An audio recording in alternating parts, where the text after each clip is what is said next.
पाप तो जो होते हैं वो सभी अलग अलग निमित्तों से होते हैं, लेकिन पाप जो होते हैं उनकी संख्या मात्र 5 ही है। पाप कितने हैं? 5 ही हैं। निमित्त अलग अलग हैं। हिंसा के निमित्त बहुत सारे हो सकते हैं, परिग्रह चोरी के निमित्त बहुत सारे हो सकते हैं। तो जिन निमित्तों से ऐसी हिंसा हो जाए, जिन निमित्तों से ऐसा मन में दुर्भाव पैदा हो जाए जिसके कारण से हम दूसरे का घात कर दें या घात करने के लिए उस तरह के हम विचार करें, वो कर्म ही हमारे लिए बंद करके इस तरह से कभी कभी फलित होते हैं जिन कर्मों के फल में आपको उसी तरह की पीड़ा होगी जैसा हमने पहले उन कर्मों को बांध रखा है।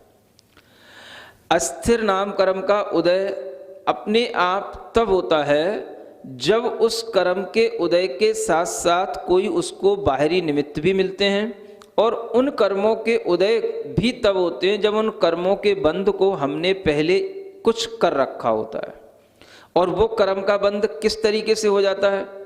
तो जो हम दूसरों के लिए किसी भी प्रकार की हिंसा करने में भी हम प्रसन्नता समझते हैं, किसी भी तरह के हम जो भी पाप करते हैं उसमें हमें दुख नहीं होता, और वो पाप जो हम करते चले जाते हैं उसी पाप के फल से इस तरह से तरह तरह की बीमारियां आती हैं। बीमारियां तरह तरह की हैं, लेकिन पाप जो होता है वो एक ही तरीके से होता है। जैसे आपको बताएं, रात्रि भोजन का करना, अब ये कितना बड़ा पाप है? रात्रि भोजन पाप एक है, इसके फल 20 हैं, 50 हैं।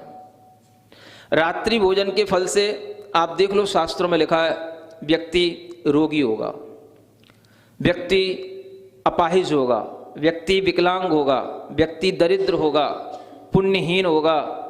अब ये एक कारण से अनेक फल बताए जा रहे हैं। जिसको जिस तरीके की उस समय पर कसायों की तीव्रता है, उससे जैसा उसके लिए पाप का बंध हो जाता है, उसके फल से उसे समय समय पर उसका अनुभव होता रहता है। इसलिए किस कर्म के फल से हमें ये दुर्भग आदि चीजें मिलती हैं?